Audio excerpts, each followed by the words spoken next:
Hello, everyone, and welcome to this episode of the Chocolate Life Live. My name is Clay Gordon. I'm your host and your moderator, and I'm also the creator of the chocolatelife.com. Before we begin today, what I'd like to do is start out and ask everyone to go into the comments, whether you're watching on YouTube, LinkedIn, or Facebook. Go into the comments and let me know where in the world you're connecting from. Now, I can see whether you're connecting from YouTube, LinkedIn, or Facebook, but if you're connected from the US or the UK or somewhere else in the world, please let me know, give a shout out. I'll get it on the screen. Of course, in the live chat on YouTube or in the comments in LinkedIn and Facebook, you'll be able to ask me questions or make comments on the topics that we're going to be covering today. And those of you who follow know that I was gone for the last week. I normally do episodes on Tuesday and Friday. I was traveling in London last week, and so I didn't end up doing an episode. And this is annoying to me, the portrait mode. Let me know if it's annoying to you and what I can do. I'll turn it off and we'll see if that's better. Anyway, um, but again, I was in London for the last week. I was there for a number of reasons. One of which was to take part in the International Cocoa Diplomacy's International Cocoa and Chocolate Forum. So that was really, really exciting for me to be able to do that. Then I also had an opportunity to visit with my editors and the publisher at International Confectionery magazine, where I write a monthly column. And then I also spent part of a day going out and doing a hot chocolate call around London. And so there's a lot to cover today, and sort of as a debrief of my London trip. So let's get down to it. So this is the homepage of thechocolatelife.com right now. You can go there, and one of the things that I do for every single one of these episodes of the Chocolate Life Live is I produce a post, and here is the post for today's live stream. Now, I put together a whole bunch of ideas in advance, and I put them down, so there'll be links and a commentary about what it is that I plan to cover over the course of the hour. And then if there's anything that's brought up during the course of the live stream, what I will do is I will post it there. That way you don't have to, you don't have to look too closely and follow along with what it is that I say. You'll be able to go and get all these links after the fact. I see that somebody has done a like on the video. If you're watching, please subscribe to the channel and also give it a like, because this episode of the Chocolate Life Live, like all episodes of the Chocolate Life Live, are sponsored by the members of the Chocolate Life, and we'll return to that at the end of the video. And so let's get right down to it. But before I say let's get right down to it, before I do that, what I want to do is I want to say that there were two articles. Actually, there was a YouTube video that got posted. This is John Oliver from Last Week Tonight, who did an episode devoted to chocolate. And then I saw this morning that Consumer Reports had written another article about heavy metals in chocolate. I had already planned to do my November news and Ask Me Anything this coming Friday. And so I've posted these here so that you have an opportunity to go and look at them. But these are going to be two of the news stories that I'm going to be covering this coming Friday during the next episode of the Chocolate Life Live, the news and AMA. This what it is that John Oliver did and didn't say about the chocolate, and just sort of coincidentally, right after that, this new article from Consumer Reports about heavy metals contamination in cocoa and chocolate. We'll go back. We'll take a look at the methodology. We'll go see what it is that Consumer Reports have to say, and that they're doing this just in advance of Halloween. They're doing it just in advance of when the buying season for chocolate around the holidays is just starting to kick in, and we'll see how good a job they do. See if they address any of the concerns that we talked about. And then what I will also do for next Friday is I'll put all the links to the previous articles that I've had on this topic, so you can do your own research on cadmium. Well, no, you can follow my research on heavy metals in chocolate, cadmium, lead specifically, and what the dangers are, and how to be able to think about a risk as opposed to a hazard, and what that means for you. Because what I want to do is I want to help you be a better advocate. I want to help you be a better communicator about the topics that are of interest to you about cocoa and chocolate. So if somebody comes to you and says, heavy metal's bad, you'll be able to say, well, it's a little more complicated than perhaps Consumer Reports is making out. And with that, again, that's I'm going to be covering these two points this coming Friday in my November news and AMA. So with that out of the way, let's jump into the main topic for this episode of the Chocolate Life Live. So I have discussed in the past this organization. It's a charity or a nonprofit, or a 501c3 in the US, we'd call it, which is registered in the UK. And it was founded by the Oloni, which is a tribal king, the Oloni of Etioni, which is a region in Ocean State, Nigeria. And His Majesty's connection to cocoa stretches back into the late 1800s. His great grandfather planted the first cocoa farm in Nigeria in 1896. And one of the things which is interesting to me about the way this organization is put together is that it's looking to use the tenets of diplomacy to be able to achieve its goals. Now, one of the things that I've been working on with His Majesty over the course of the last 10 to 12 weeks or so was on issues related to formalizing governance. So, what does the board of directors look like, and how will it be constituted? What we want the board of directors to do, how what the staff is going to look like, what we're going to ask the staff to do. If there are advisory committees or steering committees, how are those committees put together? I mean, all these issues related to just sort of the governance of the organization. As a nonprofit, they need to be done. We have um, a, a charter document which says what we can and can't do and what the legal limits are for the organization. But there needs to be another layer of work to be done in order to be able to make the organization investable in and supportable in. And so that's one of the things that I've been doing. And His Majesty invited me to come and take part in the conference. So here's the program for the conference. Um, uh, I will ask if it's okay if I take photos of the individual pages. I can put together PDFs of the conference program, so you know what it is that we did, and post them on the excuse me, on the page for today's post. And Before I jump further into the conference, the forum itself, one of the things that I say that was really, really important that we spent some time talking about is that we spent some time talking about what the membership looks like. So who are going to be members, and we want to be able to make international cocoa diplomacy unlike a lot of other organizations. So, for example, if you are a member of the general public who is interested in the issues of cocoa and chocolate, you're not going to become a member of the World Cocoa Foundation. That's not what the World Cocoa Foundation was set up to do, right? You also can't join ICCO, right? Um, and it may be if you're international in scope and you're not necessarily worried about quote unquote fine chocolate, that there are organizations that you wouldn't be necessarily think to join. And so international cocoa diplomacy wants to occupy this space sort of between smaller national, maybe multinational organizations, and the biggest organizations in the world and the NGOs that they support, right? And act sort of as communications glue. And one of the things we all agreed upon as a part of the forum program here is things that I've been saying for quite some time, which is language is important. If somebody uses the word ethical, what do they mean when they use the word ethical? If somebody uses the word sustainable, what is it that they mean when they use the word sustainable?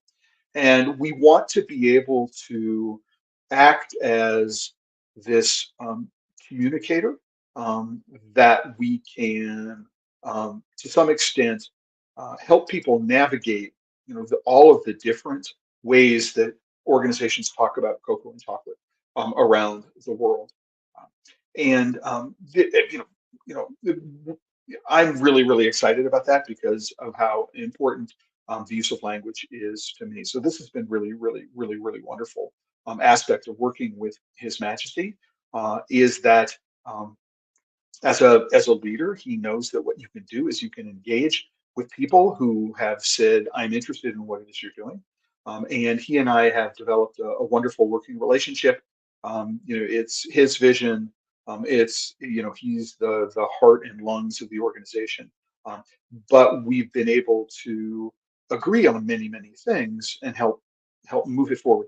And for me, going there was, quite eye-opening, because I had not realized the extent to which the networking had been begun.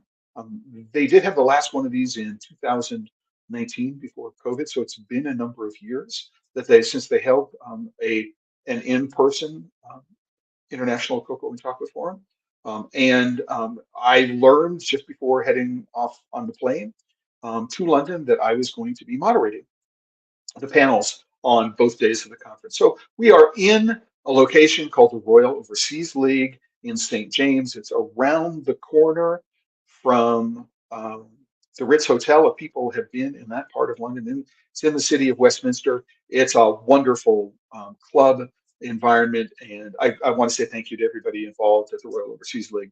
Everybody in the staff, they just did a fabulous job in terms of supporting what it is that we were doing that day. You can see um, small panels. I mean, there were no more than four of us on stage at any particular time. We didn't have a huge amount of time to talk about the topics, and I didn't mention it here, but the overall theme for the International Cocoa Forum this year was the new EU policy, which is primarily the deforestation regulation, its effect on cocoa producing regions, and the way forward for the global cocoa trade and an industry that supports transformation with regard to the resilience of cocoa farmers. And in that respect, it's interesting to know, and it's very, very important to remember, that this is an initiative. International cocoa diplomacy is an initiative which originates in a West African cocoa producing country, Nigeria, right? And it's also important, that it comes from someone who has experience as the custodian of this cocoa farm that is this tradition, which goes back to the first days of cocoa production in Nigeria. So we started off with a bang on Tuesday afternoon with the topic of good agricultural practices for sustainable and quality cocoa production. The speakers were Dr. Patrick Adebola, who is with the Cocoa Research Institute of Nigeria, and Dr. Olusue Oludoye, who is a lecturer in environmental sciences at Teesside University in the UK. And this is where we started off. What is it when we mean the word sustainable, right? What is sustainable practices, and how do we go about and communicate them to people? And in this particular case, Dr. Adebola, who is with the Cocoa Research Institute of Nigeria, gave us from the farm, from the ground level, all the way through to post-harvest post-harvest practices, an overview of everything that needed to be done. Again, from his point of view as a researcher, and not just an academic researcher. And it was this fabulous preparation. Not everybody in the audience was necessarily aware of the sort of level of detail when it comes to what needs to get done and what sustainable means and what good agricultural practices mean in the cocoa sector. And so it was a fabulous introduction for everyone. And unfortunately, it's like bang, bang, bang. We're on a really, really tight timetable, and so we didn't have as much opportunity to go in and get questions from the participants sitting in the audience as I might have liked. But nonetheless, it was really, really fun and interesting for me to be up on the stage, having these conversations with people and engaging them with the questions. So this is an image of another one of the panels. Actually, this is the next panel after the first one, which was sustainable and traceable production practices, addressing global resource and capacity gaps to develop and incentivize a new generation of cocoa farmers. And in this particular case, I mean, the speaker in the center, the woman in the center is identifiable. Chantal Cody, she was the founder of Rococo. She also has a new business called The Chocolate Detective. And if anybody is familiar with the story of the Grenada Chocolate Company, you know of Chantal's involvement with Mott Green. And she has a farm a cocoa farm on the island of Grenada. I've known her. I mean, you know, as a moderator, one of the things I was trying to do was trying to um, rather than introduce everybody because we have this program and everybody's bio is in the program, so there was no need to repeat any of it. I was looking at you know highlighting my connections to people. So how did I know Chantal?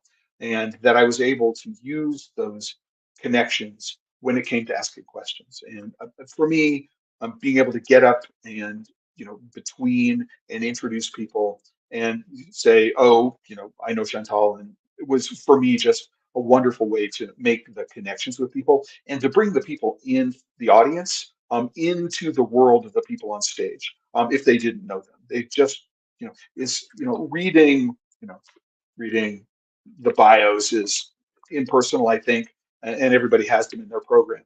And so finding a way to go in and personalize this made a whole lot of sense for me as a moderator to go into. So in addition to Chantal, we had two people. I don't need to mention their names, but we were talking about two technologists. Who are involved in creating technologies.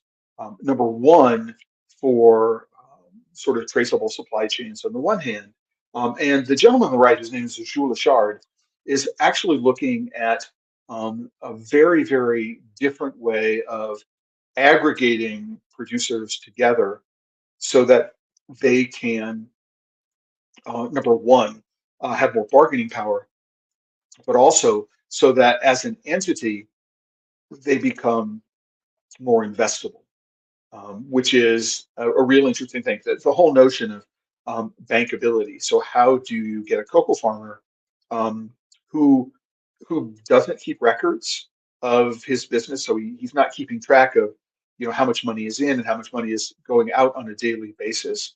That makes it very is one of many things that makes it very difficult for cocoa farmers to gain access to credit. They may not have bank accounts. Banks might not be are understandably hesitant about um, um, extending credit and providing banking services to farmers. And so this becomes what it is that Mr. Eshard is doing becomes an interesting way to think about, um, different models, right, for organizing farmers in different countries in order to be able to make them um, more bankable, which I think is one of the underlying issues related to alleviating systemic inequity. Um, it was very, very interesting that at about this point, one of the things that came up, actually, it's in the next panel. I will mention it.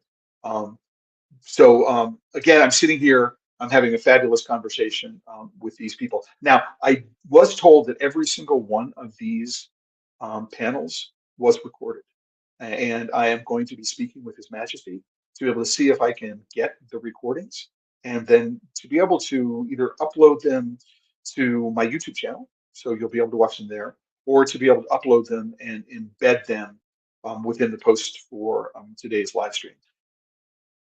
Traveling, he's been in the UK. He's on his way back to Nigeria right about now, as a matter of fact. And so I'll have a chance to talk with him in the next couple of days and see about getting the videos. So, and in which case I'll let everybody know these videos are available and you'll be able to watch them. They're certainly, quite interesting in many respects. The next session was a talk about the role of the media in bridging the gap between cocoa producing communities and chocolate consuming nations. So in that particular conversation, which this is the group here who is speaking, the gentleman on the left is named Peter McJob, who's a senior journalist at the BBC. Lynn Lockwood, who is a friend of the Chocolate Life and the Chocolate Life Live, who has been working on addressing issues of systemic poverty for quite some time, is the woman in the center, and on the right and to my immediate right is a woman by the name of Lizette Davis, and Lizette is the owner of Gabu Chocolate on the island of Grenada, and talking about the role of media.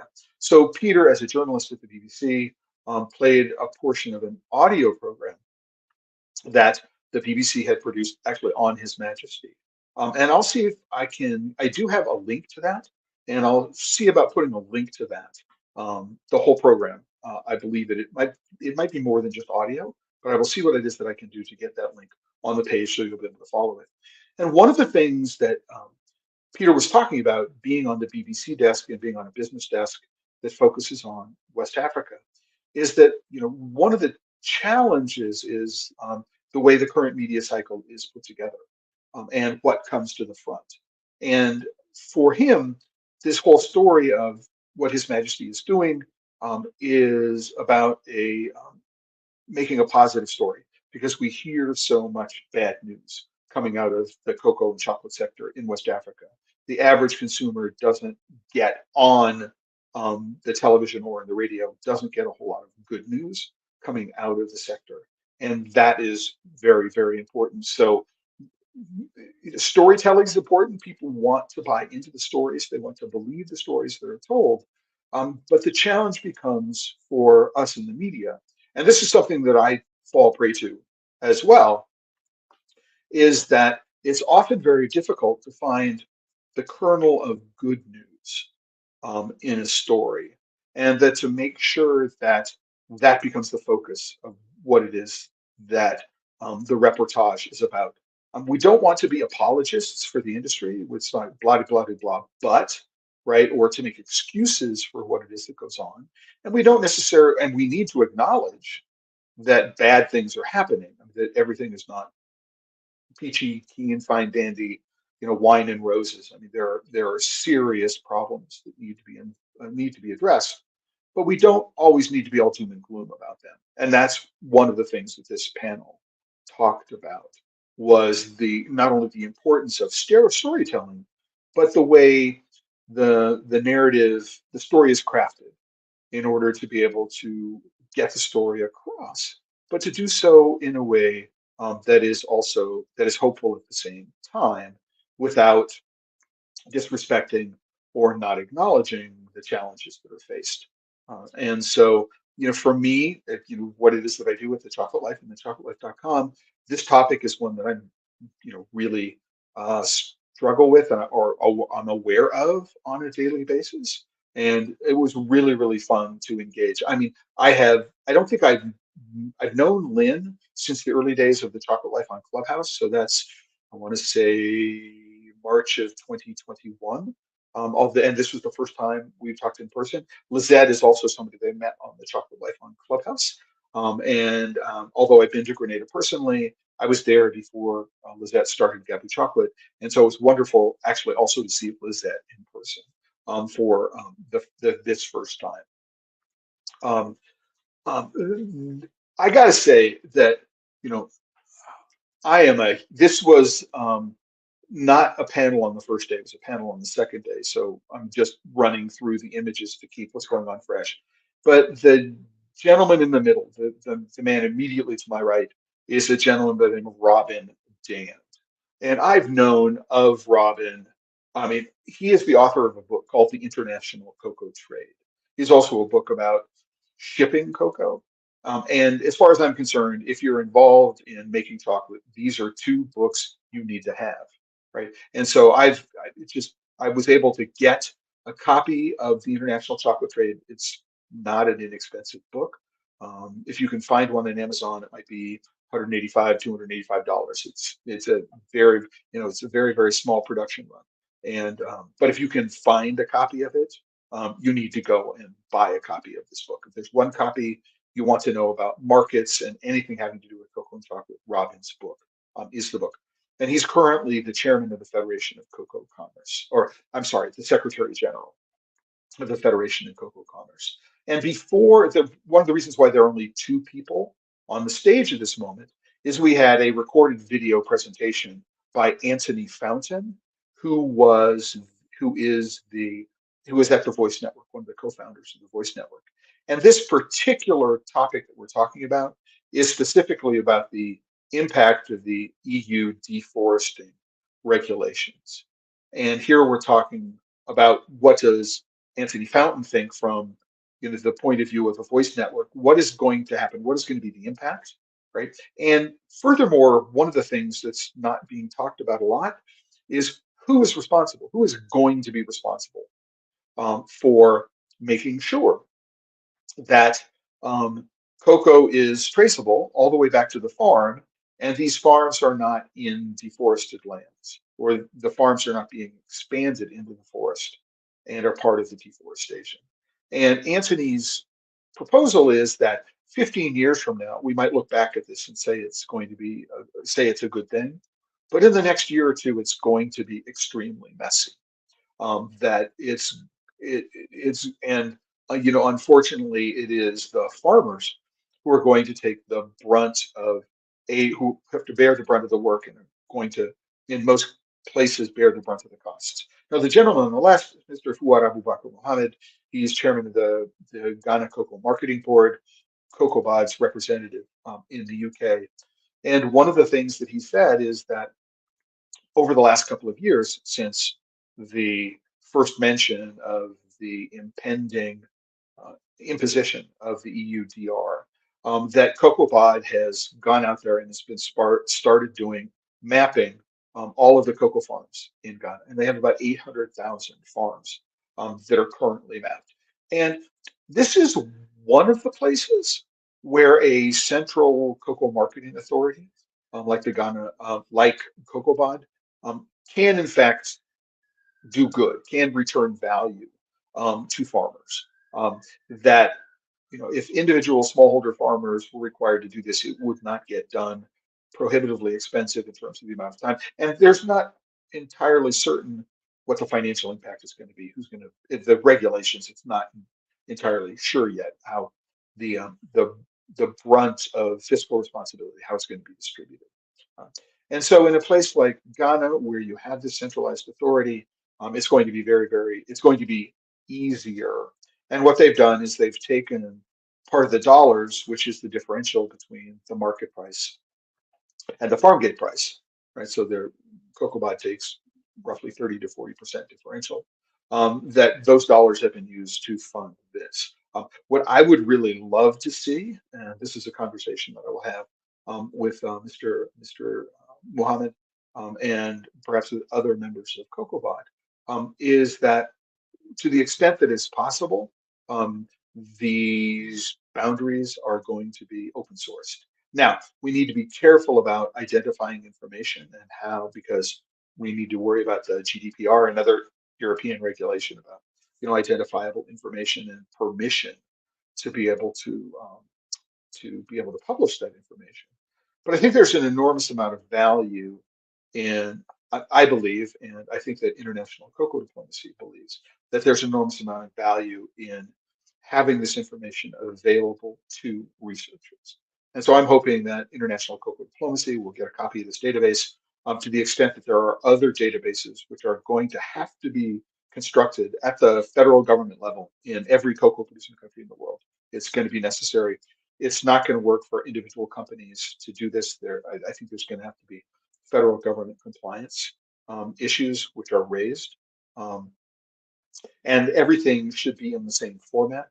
So if you have 67 different countries and you have different companies in different countries doing different maps, and they're not necessarily in the same format, you run the risk of there being some really, really interesting challenges as well as holes, right, which are not properly covered. And so there will be loopholes that can be exploited.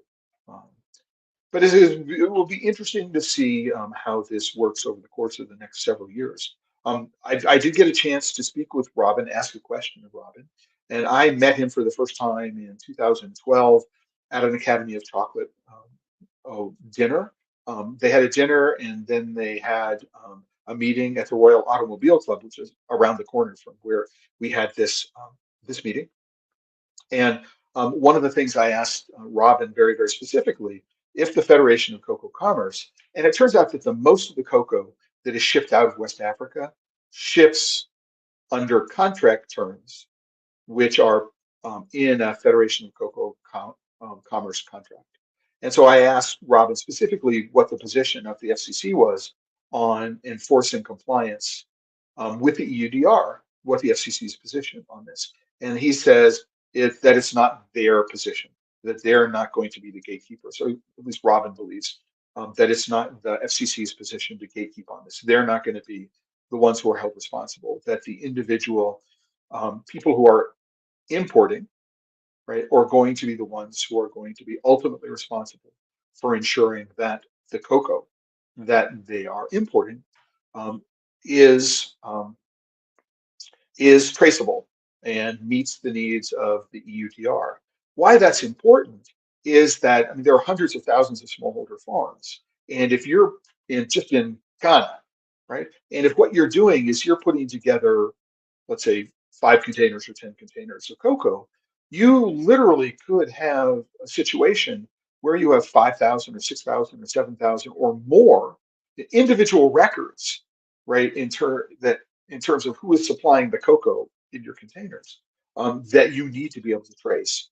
Um, and this is also the case. I mean, for example, if the cocoa leaves West Africa and it goes to a processing plant in Malaysia, and then the derivatives, cocoa butter, liquor, excuse me, then get shipped to the EU. The fact that the country of origin is Malaysia, the beans are coming from Africa, and you still need these traceability records. And so the EUDR is going to impose just a huge record keeping burden on the entire industry. And right now, one of the things which is not true when it comes to thinking about traceability systems is that none of the traceability systems appears to be interoperable. And one of the things that's going to need to happen over the course of the next several years is that there's going to need to be interoperability in the way that data are shipped around so that people can compare A with A and B with B and C with C when it comes to individual farmers that are supplying cocoa, right, as well as moving from company A to company B to company C, or from government A to government B to government C. It's going to be just a record keeping nightmare. It's going to be a data nightmare. And I think that the the extent of this problem is one that is not understood, and it's not of a big enough concern, because it turns out that if it is December of 2024, I mean, everything is going to have to be compliant going to the EU within the next 13 or 14 months. Um, hard stop. Otherwise, you're not going to be able to import it into the EU. And that is beans or any product derived from beans coming from anywhere in the world, right, where deforestation might be an issue, which is pretty much everywhere in the world. So this is a topic, again, when it comes to, I think, international cocoa diplomacy's mission around communication, one that I am really excited to be able to bring up and to speak at, the highest levels of governments with people. Somebody like Robin, um, who I'd like to think of as a dear friend. He's just a lovely gentleman, just knows what it is that he's doing. It was really wonderful to reconnect with him. I haven't seen him in person in a decade, although we've corresponded on a number of times between them. But also being able to speak at the highest levels to organizations like the Cocoa Bond, which, again, there's both good and there's both bad in the organization. They can certainly mobilize a lot of resources and are able to tackle, you know, countrywide programs of very, very large scale, like the one of mapping 800,000 cocoa farms. But it does come at a cost. And how do you balance those costs and communicate them to people? I think is a really important idea moving forward.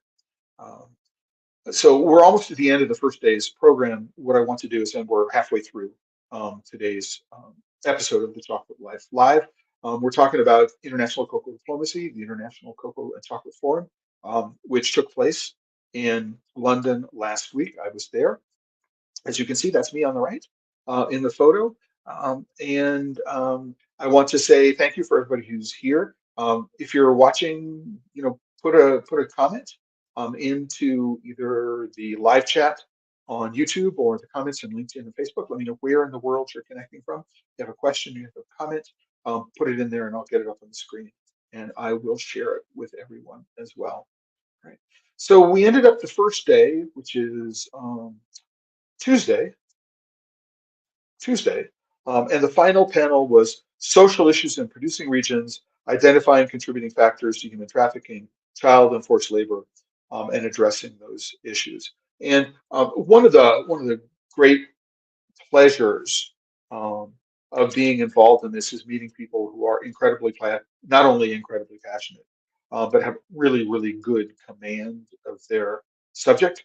And in this particular case, one of the panelists was from the Cambridge Center for Applied Research in Human Trafficking, a woman by the name of Dr. Carrie Pemberton Ford, and just a force of nature, just really understanding um, some of the complexities of the issues that are involved and being able to talk about them. Now, we did have a speaker who was a part of that panel who I had to push back on because you know the topic was we need to do this, we have to do this, we are it is our responsibility to do this, and I think that for me, just saying we have to do this isn't enough. I think that one of the things that we need to do as we start making these things, yes, it is the right thing to do. We have a moral and ethical responsibility to address issues associated with systemic inequity in the cocoa to chocolate supply chain, from the farm to the factory to the consumer's mouth. And we have, as a society, we have a responsibility to right the wrongs of what has been a colonial institution. It was set up as a colonial institution. It's all about extracting value from countries that are far away, and value not just of the soil, but value in terms of dollars, value of human lives. I mean, yes, we have an ethical and moral responsibility to deal with those. But the challenge becomes we need to create plausible solutions for doing that. How do we propose plausible solutions? And so I am not a fan of people who just get up there and say, it is our duty to do these things. I agree that it is our duty to do things, but actually making concrete suggestions that are politically workable, that are economically workable, that recognize that what might work in Ghana might not work in Cote d'Ivoire and won't work in Nigeria or Sierra Leone or Peru, right? We need things that are contextually, culturally relevant. This is not going to be a one size fit all model globally like certifications are, where it's really important to understand it. This is not going to be a one size fits all model. And then how do we address what are going to be the inequities? No, not the inequities, but the differences, right, in the approaches between one country and another, which might respect cost of living, other aspects of economics, the differences in terms of, for example, aging populations of farmers. What is it that you need to do to give children an incentive to maybe go back to the family farm when they've left the family farm to the city for something which may not be um, known, right? But it is not the life that they know, right? That they would need to in terms of labor and return. So it is really, really interesting. Yes, it is really, really interesting to think about these things. But it is important as we're talking about them to focus on plausible solutions. And if we go back to storytelling, it's to focus on the focus on the hope, right, and not focus on how big the challenge is and how daunting the challenge is, and are we going to be able to address the challenge? Um, we think about cocoa when we think about chocolate, and it's just one of dozens of areas where these problems. I was speaking with Terry Collingsworth at International Rights Advocates about how they set up, I believe it's the rug marker, rug weave symbol and program, certification program, which talks about getting rid of illegal labor um, in the supply chain for hand-woven rugs in places like Afghanistan. And there are lessons that can be learned from other industries about what can be done and what it takes to be done. And the role of, as most Europeans would call it, civil society, um, as opposed to the private sector, which might be the way we talk about it here in the United States. What is the role? What is the responsibility? If I'm, especially if we're not involved. So is it the responsibility of the cocoa and the chocolate companies? Yes, it is the responsibility of the cocoa and chocolate companies. To address the issues that they originally created and continue to perpetuate, right? But what is the role of um, non-governmental organizations, of groups like International Cocoa Diplomacy? What is it that we need to do, and what it is our responsibility? What can where is that limit? Right, where we're going to end things. So really, really a fascinating discussion on those issues. And now we're at the end of the first day. Now, at this point, I flew from Phoenix to London nonstop. I arrived in London 1 o'clock I arrived at the airport 1-ish on Monday afternoon. And so by the time, 5 o'clock comes around on Tuesday, like I'm just ready to go and collapse, which is what I did. Woke up early the next morning. I actually had early meetings before. So if Juan is watching today, Juan, yay, hello. It was a pleasure to meet you on Wednesday morning before the start of the conference and to have you participate in the day. And Wednesday's program, was similar in many respects to in terms of the format to Tuesday's program. Um, and here is what we look like at the end of the day on Wednesday. A number of us up on stage, but I uh, this particular talk with Rob and Dan, the topic was what effect will the EU policy, and they're talking about the deforesting, the deforesting regulations, have on cocoa production and trade, and harmonizing our diversities in relation to our environment and culture to drive growth and bridge the gap. Right. These are, one of the challenges of moderator is to take these very, very broad descriptions, find out what it is that had been prepared by each of the individual speakers. So sometimes a PowerPoint presentation, sometimes not, sometimes just sitting talking, and sometimes it was just, it responding to what it is that was going on, um, and to be able to go. So in this particular panel, Anthony Fountain gave a pre-recorded video presentation, and then both Mr. Mohammed and Robin Dand and I were responding to themes that Anthony brought up during the course of his presentation. The next section was how effective and impactful are sustainable labels, and what contributions are they making towards transformation of the cocoa producing regions. Um, I think that the overall um, the consensus among myself and the people who were on the panel was that um, sustainable labels might have run their course.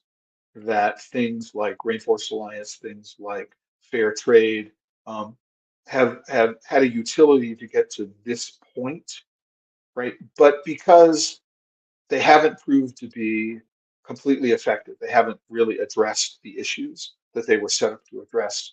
That consumers are getting tired of hearing excuses about why it's still important. Why are we still need to pay attention to these labels, and so that there's something else that needs to happen. And so there's distrust in the current set of labels that exist, and what is going to come that is going to replace them. And I think this is a place where international cocoa diplomacy has a window of opportunity. I don't think that we're going to set up a certification program. I hope we're not going to set up a certification program because they're very expensive and they're fraught with lots of difficulties. But what I am hoping is that organizations that become members of international cocoa diplomacy will have to agree to a code of conduct about the way they're doing business, and they will be held to meet that code of conduct. So it is a hope that membership in international cocoa diplomacy will become a mark of people who are committed to be able to address the issues associated with this is systemic inequity. That's my hope.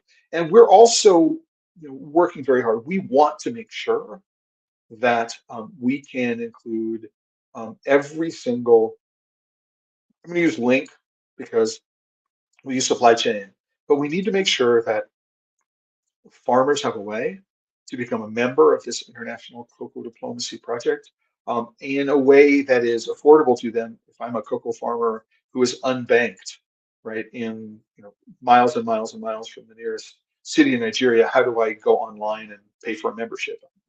There's some unusual challenges associated with that, as you might imagine, if they have smartphones to begin with, right?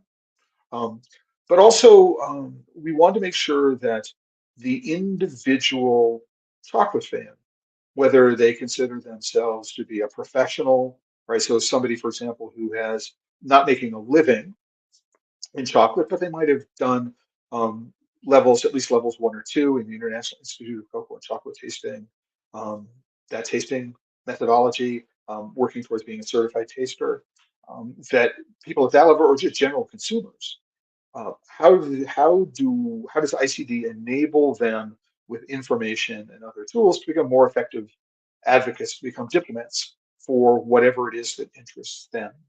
Um, and then how do we engage with students?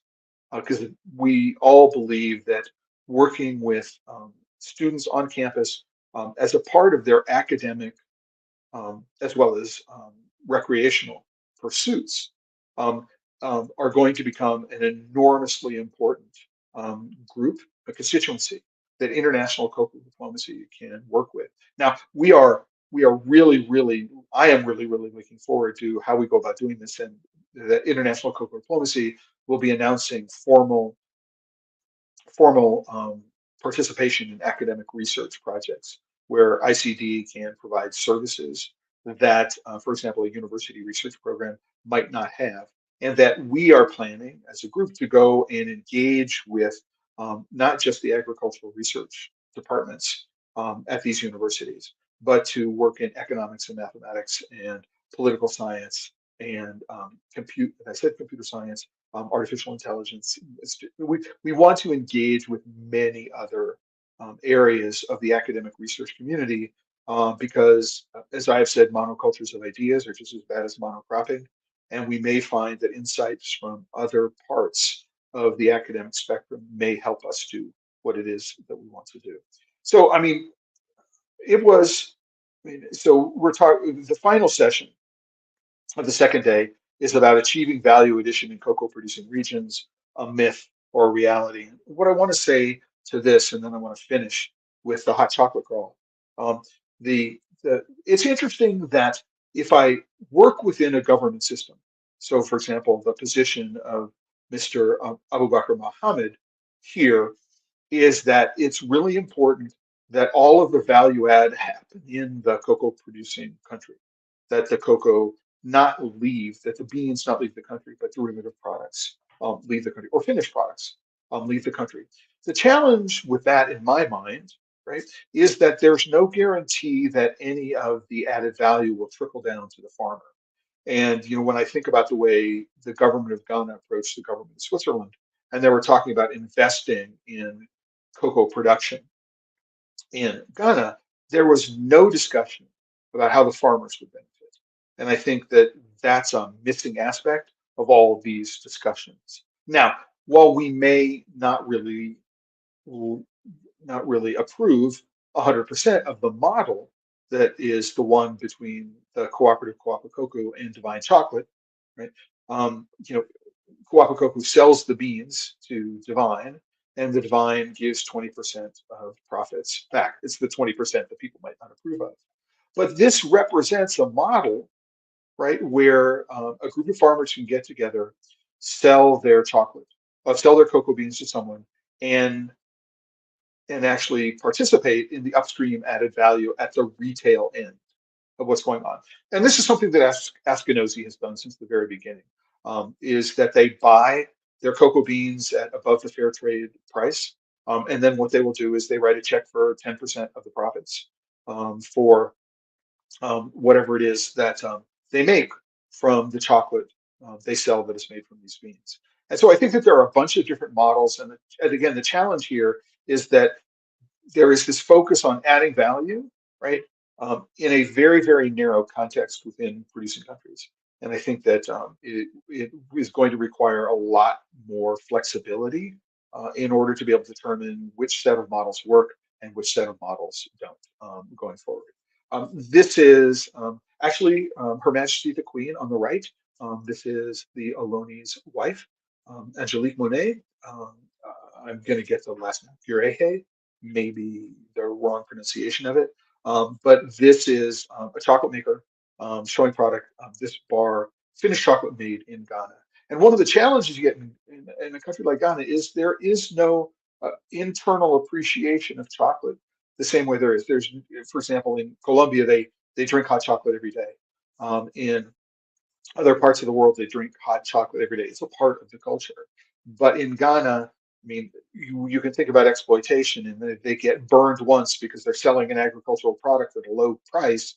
And then what they do is they end up having to buy the processed product as finished chocolate, paying high prices because it needs to be imported. So part of the challenge, and this is one of the highlights of this particular panel about achieving value add, was is that one of the impediments is that preferentially Canadian consumers will want to purchase an imported product rather than something that was produced locally. They're just not aware. And I believe that that is something that's going to need to be overcome, not just in Ghana, but in Cote d'Ivoire, Nigeria, and other parts of the world. Again, that was us. And then I had an opportunity on Thursday morning to visit with His Majesty in the studios of Channel Television, and I put the links to that. If you look at this, there's a link to Channels Television, and then I did an interview with His Majesty on Channels Television, and you can go in. There's a time code. You can go and watch that interview where we're talking about cocoa and or, what the impact of the current high prices of cocoa are likely to be on the market. Interesting. And immediately after that interview, I had a chance to go meet up with Spencer and Jen of Cocoa Runners. And that was great because I got this, we did a chocolate tasting standing up having lunch. So I got this great bar from Chocolate de Sol in Germany. New packaging from Cocoa Runner, not from Cocoa Runners, from Pump Street Bakery. Many people will know that Pump Street is normally in zipper pouches, craft pouches. But there's new packages. This is Bachelor's Hall Estate from Jamaica. Really, really quite lovely. This is a Tanzania cocoa bean, but it's really, really a lovely, if you look at the back of it, fruit and nuts on the back of the bar. If you're a big Cadbury fruit and nut fan, just stop buying that and buy this bar from Chocolate de Sol. Both of these available through Cocoa Runners in the UK. I'm a huge fan of what they're doing. And then Spencer said, okay, I mean, here are some places you need to go visit while you're in London if you want to go drink hot chocolate. So what I did is I put together a tier list. So I visited 5 places over the course of 2 days. I visited 1 on Thursday and 4 on Saturday. And I put together a tier list. This tier list is on the Chocolate Life. You can go to today's post. It's his post here, a chalky week. So this is a takeoff on a foggy day in London town for people who didn't get the reference. I was thinking about that song. So a chalky week. So my first stop on Thursday afternoon was at London Chocolate on Connaught Street in Westminster. So I'm going to go through these kind of chronologically. These are not the order that they are in the tier list. So the tier list is one order, and I went through the places chronologically. So I had never heard of this place. It was not on in any of the research that I had done in advance to saying, here's where you need to go if you want to go have hot chocolate in London. And this landed up in S tier. This was an amazing place. Number one is they make chocolate downstairs. I didn't show the stairs, but if you were to turn about 45 degrees to the left, there's a set of stairs down. They're making chocolate downstairs. So when you walk in the front door, it smells like a chocolate factory. I mean, it is it just overwhelms your senses. It's really, really quite lovely. It's a beautiful storefront. You can see bags of cocoa beans, little signage. They have a number of different hot chocolates made with different origins and different percentages. So that's very, very cool. So you can get a Dominican 70% as opposed to a Dominican 85%. And although they were out of it, they normally have a bar and a hot chocolate combination. So you could buy a hot chocolate, for example, of Cuban, which I asked for, but they're out. And then you could buy a bar of the same chocolate. So really, really fun concept to be able to have the chocolate, hot chocolate in the bar. They also sell wine, which is unusual for the United States. We don't normally do that.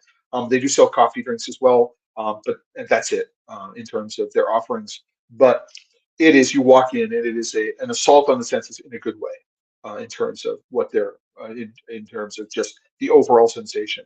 I mean, it was the only, there was one other that I went to on Saturday, but for the most part, it was the only place that actually, it was the place that smelled like chocolate. And that was what one of the things that I just really responded to. So it's beautiful packaging, as you can see. This looks like a baobab tree, which Madagascar is known for baobab trees. Um, and for each one of the bars, they put together this flavor profile. I wish they used mine rather than a spider graph. And it's a pleasant place to sit down. If you consume it locally, it's in a lovely ceramic cup, and it's just, how do you get something which is thick and rich and light and airy at the same time? All right, amazing. It's just the texture of it was amazing. Again, it's thick and rich and light and airy. The Dominican, there was this immediate hit of fruit on the front end, but the long finish was floral. And it just, the journey was really, really quite wonderful, and it was lovely to sit there on a chilly London afternoon. More sun over the course of the week than I think I've had in any visit to London that I've ever had over the course of the week. It's just a great way to start my London hot chocolate crawl. So if you do get to London, S tier, S tier. Um, if there's only one place you go in London for hot chocolate right now, I think that London chocolate is the place you want to go based on what I visited. Now, the one place that came the most highly recommended when I looked at all the different places to go have hot chocolate, Noops was the one that was most highly recommended. And one of the reasons why is this wall. It's difficult to see. It's going to be, you can go on the Chocolate Life, you can take a look at this, but they make their hot chocolates with milk, white chocolate, milk chocolate, and dark chocolate. They'll make them from a wide variety of origins: Peru, Venezuela, um, Colombia, you know, at least 5 different origins. I had a chance to speak with the person behind the counter who was making the hot chocolate, and they were able to speak knowledgeably about some of the origins that they were purchasing from. I thought that was a great level of detail and information. I was certainly impressed. The hot chocolate, this is the presentation. It's in Go Cups. Um, it's nicely frothed. It's hand frothed. So what they do is they take the chocolate, which is kibbled into chunks. They'll put it into your choice. You want coconut milk, you want oat milk, you want regular milk, you want water. They'll make it however it is that you want. There are a bunch of different options. So in that, and I think that's part of the charm is that you can get to the way you want your chocolate done, and they'll make it your way. Um, and then in addition, so here's the menu, all the different hot chocolates, excuse me, that you can get, and not entirely obvious, but the extras, which are included at no charge. So they'll throw malted sea salt on top of it, ground black pepper, ground pink pepper, Szechuan pepper, chili. All right, so it's not clear which chili it is. It would be nice if it were like a Mexican pepper, but it's not. But nutmeg, turmeric, star anise, cardamom, cinnamon. So, and then you can add herbs and roots and things like that to it as well. So it really is the make the hot chocolate your way. But when it came to the actual hot chocolate, this ended up not in S tier. If you come up back here, I think it ended up um, in B tier. So it was above ordinary, right? Which is where B was. A C is ordinary on my tier list.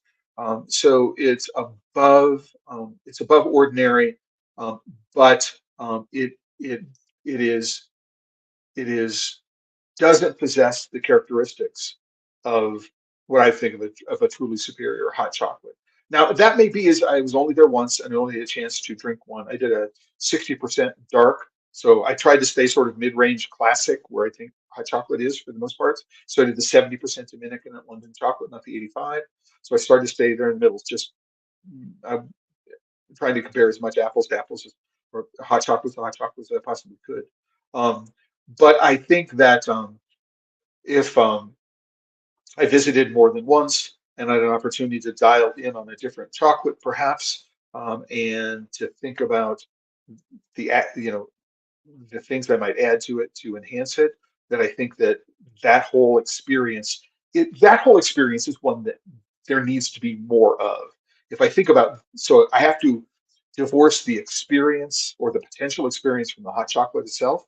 And in this particular case, I think that going back to Noops on more than one occasion and being able to sort of dial in which one I really wanted and which one matched my taste might get me something and elevate it. So I might find that some of the chocolates might be an S tier, some might be an A tier, and some I might think are, or somewhere else. Um, but it's worth the journey to go. Um, this particular shop is, you can see, it's on the Kings Road in Chelsea. So I put that in there. You can look it up. There are other ones around the city. Go take a look, and you can take the hot chocolate back home. It is jarred or boxed, so you can take it back home, which is very, very cool. So go do that. Um, the next place that I visited, so this is a short bus ride, although for some reason there was well, not for some reason, there was a protest, and so the bus was stopped, and so we needed to get off and finish the walk. So Hotel Chocolat, founded by Angus Thirlwell. I've known Angus since maybe 2008 or something like that. Um, he's also known for having an estate on St. Lucia, Rabbit Estate, and doing some um, chocolates from Rabbit Estate. And they advertise a texture, that's something they velvetize their hot chocolate. So it's just a way of aerating it to get a particular texture on it. I think that this image here is their napkin, and so they use the napkin to help explain what it is that's going on. I think is a great use of every surface in the store to be able to tell the story. But in the end, if you take a look closely, this is machine-made chocolate, right? I believe that the chocolate they're using is made for them. Um, Only some of it comes from the cocoa beans, comes from the estate in St. Lucia, the Rabbit Estate. So not all of this, it comes from chocolate from a farm that is owned by the company. And I believe that Angus Thirlwell's maybe father or grandfather was in the family, right? Um, but these are machine-made chocolates. It's well-made, machine-made chocolate, and they're very good at shapes and formats. So they had Halloween-based chocolates, and they're starting to sell other chocolates. I mean, they really have a good idea about what a slightly up-tier consumer is looking for when it comes to chocolate, um, compared with compared with Cadbury, compared with Roundtree, compared with the other candy companies that are in the country. And people walk in, and it was fairly busy when we walked in to get the story. But for someone who consumes a lot of chocolate, again, this is all one-shot machine made. There's not a whole lot which just distinguishes it. If I'm going to go in, I'm going to spend this kind of money, I want to go to a little boutique where somebody's making bonbons and get something which is handcrafted. That's my sense. The chocolate itself, we'll go back up here. Chocolate made it into C tier. It was ordinary, ordinary. It was, I think, better than Swiss Miss or something like that. But that's because it was less sweet. I think from a texture perspective, there wasn't a whole lot. From a flavor perspective, there wasn't a whole lot to talk about. Now, Lucoco, this was I crossed the river. I crossed the Thames for the first time since I can remember, to a place called Bermondsey, and to go visit. Unfortunately, Amarachi, I believe that is her name, was not there. Her sisters, Amarachi, I'm sorry, was not there. But this is a place. Oh, before I do that, this is the bar presentation. I ended up purchasing a Mexico bar. at London Chocolate. So the bar presentation is really lovely. It's in this glassine envelope. I haven't tried it yet. I'm going to after here. So, um, but you walk up to this factory and you can smell the cocoa beans before you come anywhere near the door. It's really lovely. And again, it's a smell of the acidity from the cocoa beans. If you're not familiar with it, you won't know what it is. You might go, oh, there's something wrong here, but I'm going, there's a chocolate factory near here. I want to come in. So it's really, really quite lovely. It's under a roadway, so it's in an arch. It's called the Arches, the name of the place where this is. You walk in, and through the doorway, which is in the center, through the doorway in the center, you walk back through there, and there's where all the equipment to make the chocolate is. Um, this is the presentation of it. I got 3 bars. All 3 bars use beans from Haiti. Actually, I take that back. Not all 3 bars. 2 of the 3 bars use beans from Haiti. The third bar here, which is a Gianduja bar, is a mix of Dominican Republic, right next door, beans with Gianduja made with Ghanaian cocoa. So it's an interesting one. I haven't tried any of it yet, but I got a 60% Haiti bar, which is plain, and then a flavored bar. So this is cinnamon and nutmeg, but again, made with the same 60% Haiti chocolate. I'm going to taste these. I'll write tasting notes and put the tasting notes in the bottom of today's post later on. I just got back yesterday. My flight was delayed 2.5 hours leaving out of London. I was just like a complete wreck yesterday. And so I didn't get a chance to get everything that I wanted to get done. This is the board for pricing. If you're going to go, it's open like 9 to 2, maybe 9 to 2:30, Monday to Friday. It's open 9 to 2 on Saturday. So if you want to go there, you have to be dedicated and get there. It's worth the trip. This is the end of the hot chocolate. So this hot chocolate was um, sweeter than I like, but it did have definite varietal characteristic. And so it got into the B tier next to Noops because it was a step above ordinary. But for me, it was just a little sweeter than hot chocolate that I normally like to drink. Um, but if you like sweet hot chocolate, you're really going to love it. And you want something that also smells and tastes like chocolate, which a lot of hot chocolate, especially for mix, doesn't smell and taste like chocolate. So it's really, really wonderful that way. I can recommend it. Also, it had just started raining, so I mean, it started raining hard as I was walking over there. So having a chance to drink some hot chocolate, and as I was shedding the rain was a wonderful way to end this aspect of my trip. And then the last place, so I went to 4 places for hot chocolate between 9 o'clock in the morning and 3 o'clock in the afternoon. So I spent some time, and you're on the tube and you have to walk, and it takes a while to get around.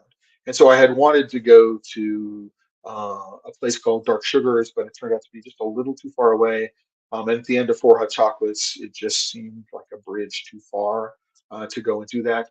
And I had also wanted to go to a place called Saeed Dal. At least to Saeed Dal was one of the most highly recommended places on the list when I did the research. However, they're no longer they have changed their names. They're not called Italian Bear. The parent company is no longer managing them and sort of disclaims any claim to the quality of the product that's going on. So at the end of the day, when I got done with Chin Chin Labs, even though there was a Saeed Dal sort of on my way back to the hotel, I decided not to go and do this. So Chin Chin Labs for the Northern Line for Bermondsey. Get another line, head to Camden Town. Camden Town is a huge tourist area. It was insanely busy when I was there. It was a Saturday, 3 o'clock in the afternoon. It was just remarkably busy. Had I known that, I probably would have changed the order of what it was that I was doing during the day, see if I could avoid it. If you were to do that, what I'd say is go there early, get something to eat, and then go to this place called Chin Chin Labs or Chin Chin Ice Cream in Camden Town. You get out of the tube and you turn towards Camden Locks, which means you head north, and then you head down the street. And it's a modest and unremarkable doorway. Here is the menu.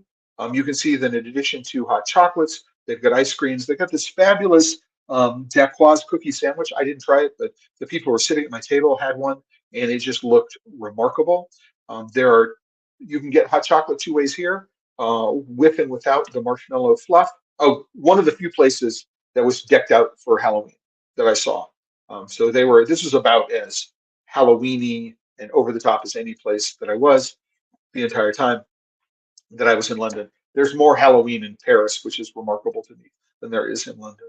Um, but you can get it without the marshmallow fluff. Don't get it with the marshmallow fluff. It's house made. It's really quite well done. Then they'll torch it on the top. The hot chocolate itself is Valrhona. It's a 70%, I believe. I don't know if it's a blend. I don't think it's certainly not Manjari. It doesn't have the fruitiness of Manjari, but it is really well balanced with the amount of liquid that they put in. So in this particular case, it's dairy milk. You push through the the marshmallow into the hot chocolate. I mean, it is a very satisfying hot chocolate. And part of it is also the presentation. I mean, and the marshmallow fluff and the fact that it's torched and it's just a really wonderful, thick and rich without it being overpowering the way many European drinking chocolates can be, because again, the ratio of liquid to chocolate here is very well balanced. Very highly recommended. Again, if there are lots of food stalls and places to go buy food in this area. So I would go early, get yourself something to eat, and then go buy Chin Chin Labs and get hot chocolate and maybe the Dacquoise cookie and maybe some ice cream. If there's more than one of you, sit down, buy a number of things and share them among you. But the hot chocolate is definitely worthwhile. And I'm not a big fan of supermarket marshmallows, but I'm a huge fan of fresh marshmallow. And this house-made marshmallow fluff was not overly sweet, great texture, not too sticky. And one of the great things to do is to eat most of the marshmallow, but not all of it, and get down to towards the bottom of the hot chocolate, and then stir the marshmallow into the hot chocolate and change the texture of it. It's lighter, also makes it a little sweeter, um, but not overly sweet. It was just really a lovely combination of things to do. And that was my Chin Chin Lab. And here's the area. So this right here is where the entry to Chin Chin Labs is, not around the corner. You can see it's right here. Really worthwhile going to take a look. But it was a busy day, lots of people out and about. And with that, I didn't see much in the way of Halloween while I was there. So this is in front of a veterinary clinic. This is at a Marks and Spencer Simple Foods at Victoria Station. You saw the Chin Chin Labs, and then very few street decorations out in front of houses. And again, I mean, I have been to Paris the week before in the days leading up to the Salon du Chocolat, and there's a lot more to do in Paris when it comes to Halloween than in London.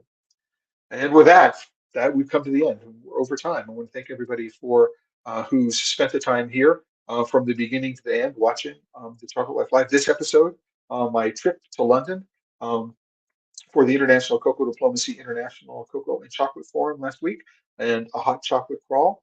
And just a quick note again to let everyone know that this coming Friday, I'm going to be doing my November AMA and news segment, and I'm going to be talking about this John Oliver segment from last week tonight, which is up on YouTube. The link is here.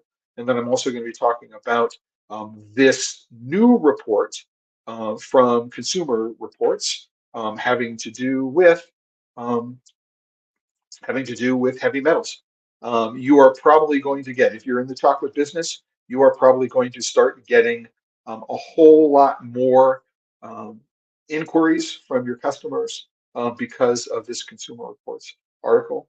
And so I advise, everybody who's interested in this topic, you might want to connect with this coming Friday's episode. So we'll go over some of the previous writing that I've done, and with Keith Ayub, and talking about what it is that is new about this Consumer Reports article, if there is anything new, other than they claim the problem is more widespread than they had originally reported. And with that, before I head out, what I want to do is do a quick shout out to my king from Encore Coffee Company. in Kansas City, Missouri. Hey, Mike. All right, good to see you today. Happy Halloween. Everybody get out there. I wanted to make sure we had a chance to talk Halloween today. And then to Elmer Pineda, connected to Facebook. Elmer, thank you very much for your shout out today. And just a quick reminder before we head out, is today's episode of the Chocolate Life Live is sponsored by um, by the members of the Chocolate Life. If you're not a member, you can go click. I'm logged into my account, so it says account. But if you go to the Chocolate Life display, join there. You can click on join, become a member of the Chocolate Life. And if you're watching this on YouTube, please subscribe to the channel and do a quick like on the video to help share what it is that we're doing here. And finally, one last one. Yes, absolutely, Elmer.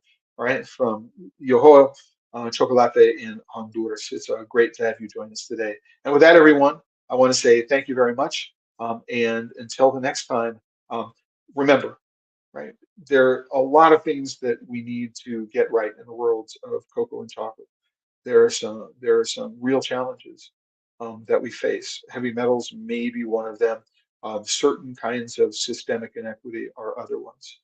But it's important to remember that when we're working with chocolate, we're working with something that makes people happy, right? And so it's important for us to remember that if you're working with chocolate and you're not having fun, you're doing it wrong. Until the next time, everyone.